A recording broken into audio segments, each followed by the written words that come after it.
एक समय की बात है, एक अमीर व्यापारी था जिसकी पत्नी का नाम राबिया था। उसकी बहुत इच्छा थी कि राबिया के गर्भ से उसका एक वारिस आए जो उसका नाम आगे बढ़ाए। लेकिन जैसे जैसे दिन बीतते गए उसे एहसास हुआ कि उसकी पत्नी बांझ है।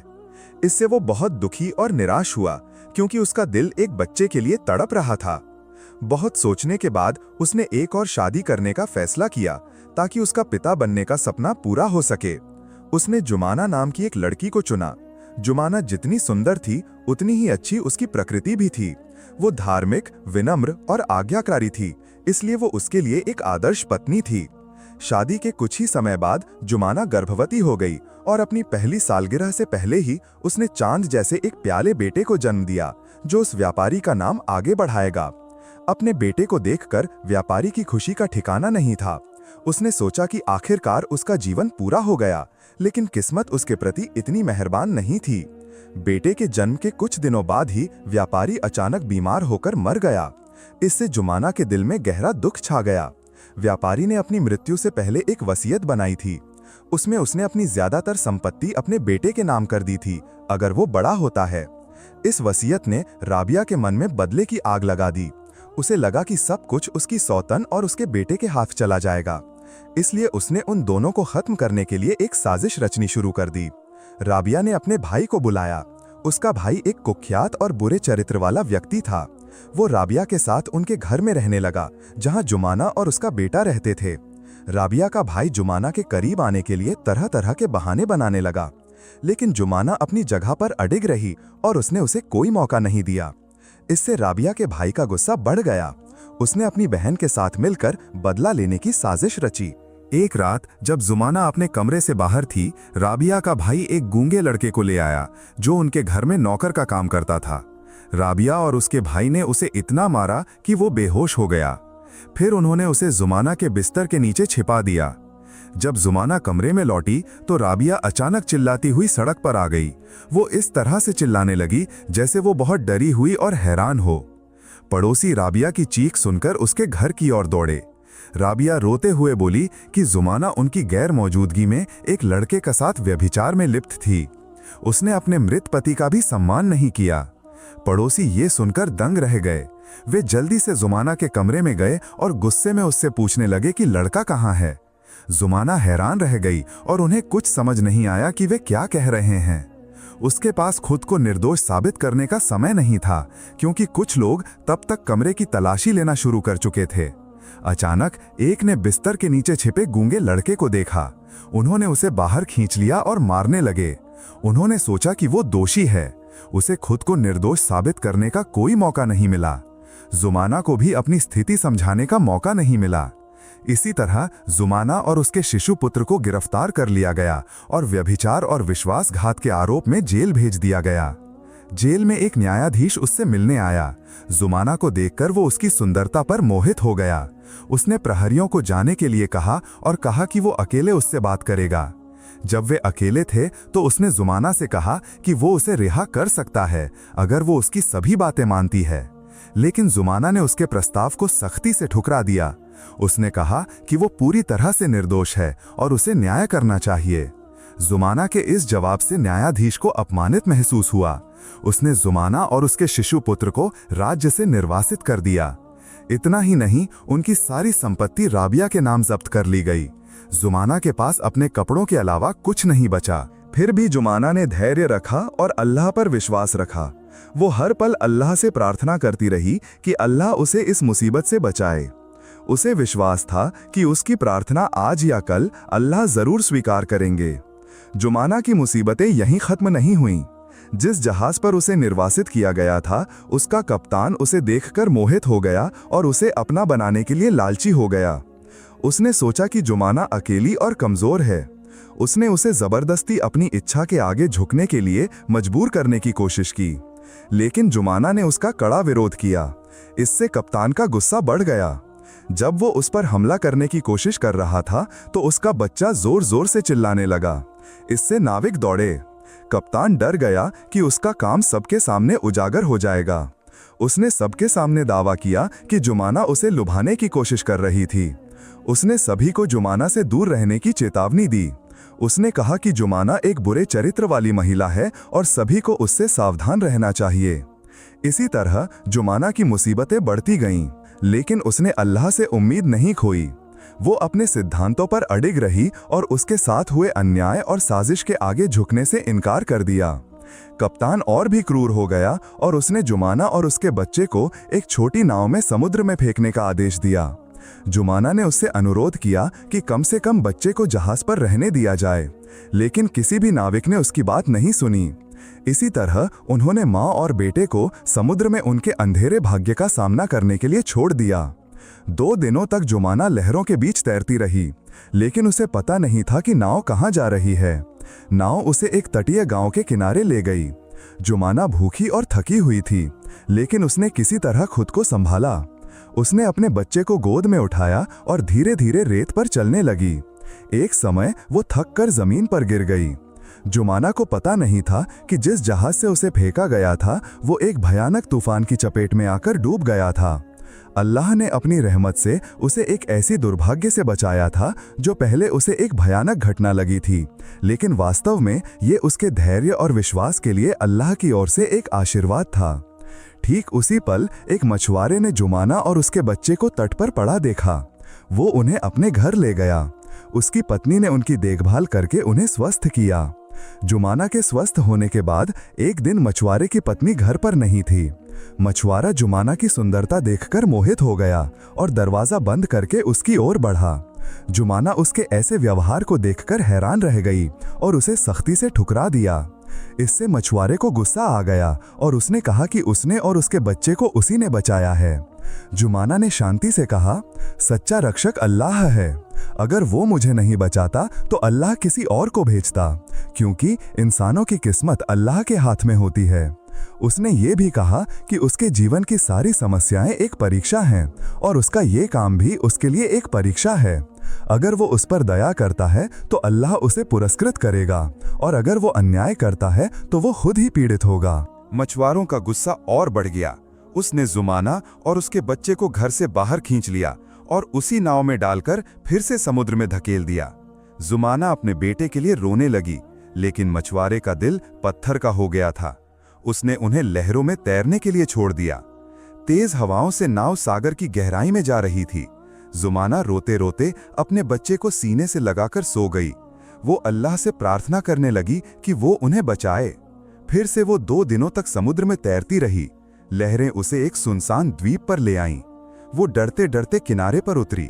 उसका बच्चा बहुत भूखा था, क्योंकि जुमाना का दूध सूख गया था। जब वो द्वीप पर चल रही थी तो उसने एक दूध देने वाली बकरी को पत्थरों में चलते देखा। उसने राहत की सांस ली और अल्लाह का शुक्रिया अदा किया। लेकिन जब वो बकरी के पास गई तो वो दौड़कर भाग गई। जुमाना बकरी का पीछा करने लगी और यह उसे तट से बहुत दूर एक जगह ले गई। अचानक बकरी रुक गई। जब जुमाना उसके पास गई तो उसने एक गुफा से कमजोर कराहने की आवाज सुनी। उसने आवाज का पीछा किया और गुफा के अंदर गई और देखा कि एक जवान आदमी जमीन पर लेटा हुआ है, जिसे रस्सी से बांध रखा है।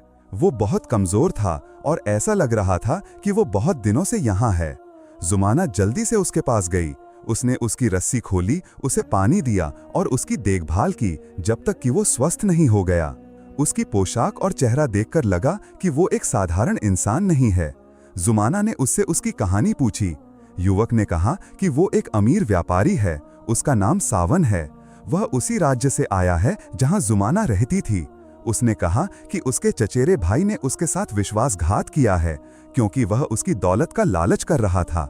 उसने उसे अपहरण कर लिया, उसे यातना दी और इस सुनसान द्वीप पर फेंक दिया ताकि वो धीरे धीरे मर जाए। सावन ने कृतज्ञता से भरी आंखों से जुमाना की ओर देखा और उसे बचाने के लिए तहे दिल से धन्यवाद दिया।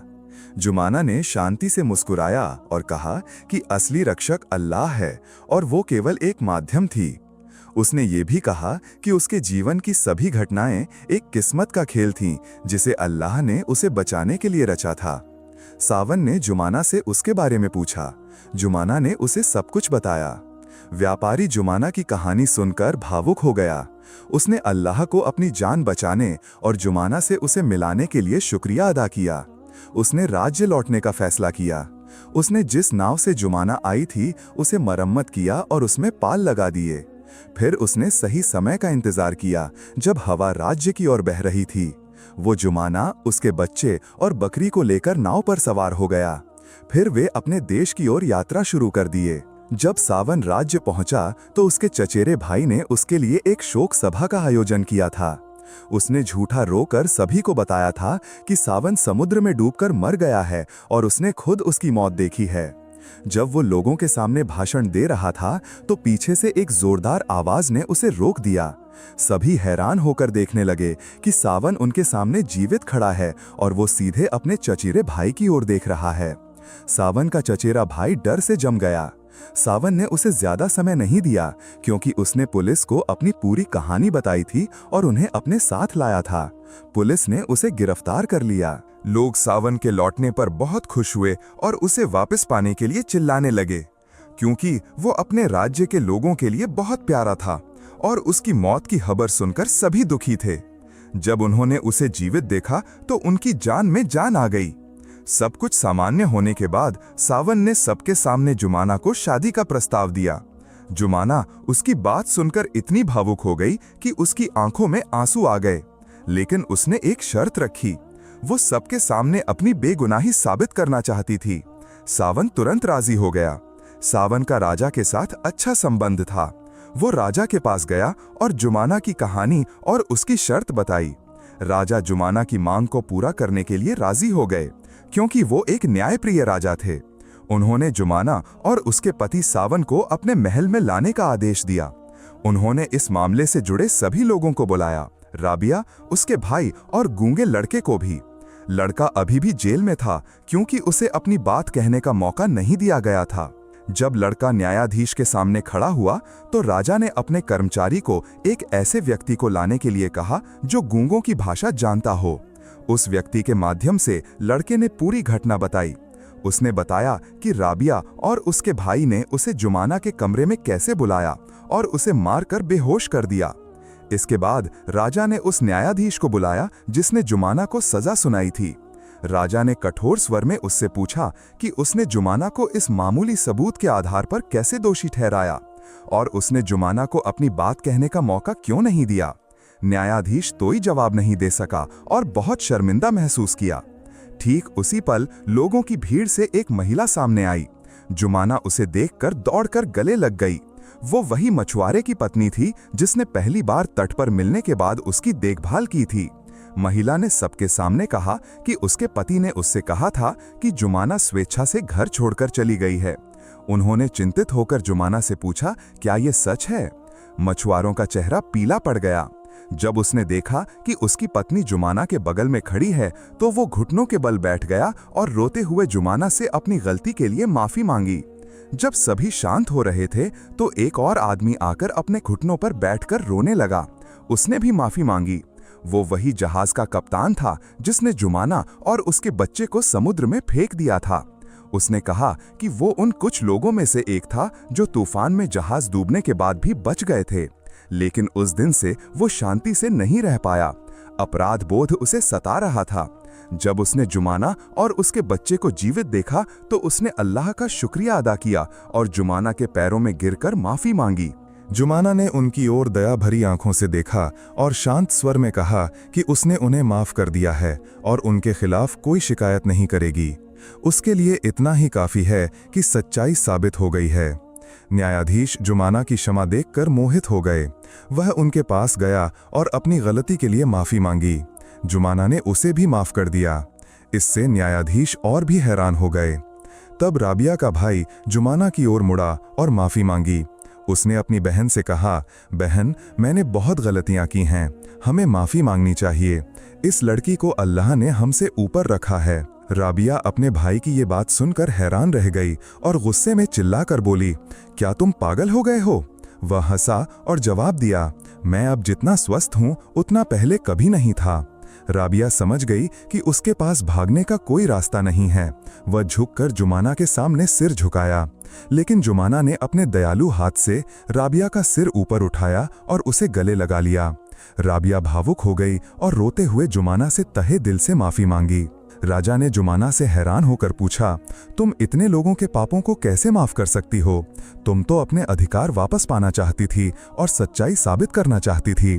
अब तो तुम्हारे पास बदला लेने का मौका है, लेकिन तुम ऐसा क्यों नहीं कर रही हो? जुमाना मुस्कुराई और शांति से जवाब दिया, ये सब उस घटना का हिस्सा थे जिसने मुझे सावन के पास लाया, जो अब मेरे पति हैं। अगर अल्लाह ने ये सब घटनाएं नहीं घटाई होती तो मैं सावन तक नहीं पहुंच पाती। तो मैं उन्हें क्यों सजा दूं? वे तो केवल अल्लाह के हाथों में यंत्र थे जिन्होंने मुझे सावन से मिलाया। मैं उन्हें माफ कर दूंगी ताकि अल्लाह भी मुझे माफ करे। उसके पति ने उसकी ओर देखकर मोहित होकर कहा, तुम्हारा दिल कितना बड़ा है। मैं धन्य हूं कि मुझे तुम मिली हो। मैं हर दिन अल्लाह का शुक्रिया अदा करूंगा कि उसने तुम्हें मुझे दिया। तुम्हारे जैसी मन की सफाई और ईमानदारी मैंने कभी नहीं देखी। जुमाना और उसके पति ने राजा को धन्यवाद दिया और चले गए। राजा ने उन 4 पुरुषों और राबिया से कहा, ये वही लड़की है जिसे तुम अपवित्र करना चाहते थे। उसके पवित्र दिल को देखकर तुमने क्या समझा? तुम्हारा भाग्य अच्छा है कि उसने तुम्हें माफ कर दिया है, लेकिन मैं नहीं करूंगा। तुम मेरे सैनिकों की निगरानी में रहोगे। अगर तुम फिर से ऐसा कोई काम करते हो तो तुम्हारी सजा और भी सख्त होगी। न्यायाधीश की बात अलग है, क्योंकि मैंने उसे उसके पद से हटा दिया है। वह अब कभी न्यायाधीश की कुर्सी पर नहीं बैठ पाएगा, क्योंकि उसका ऐसा काम उसके पद के साथ मेल नहीं खाता। सभी ने उस दिन एक ऐसी शिक्षा पाई जो वे जीवन भर याद रखेंगे, और भविष्य में उन्होंने फिर कभी ऐसी गलती नहीं की। जुमाना ने अपने पति सावन के साथ एक राजकुमारी की तरह जीवन बिताया। उसकी सारी खुशी सुख अल्लाह के प्रति और भी अधिक वफादारी और कृतज्ञता का कारण बन गया। कहानी यहीं खत्म होती है। उम्मीद है कि आपको कहानी पसंद आई होगी।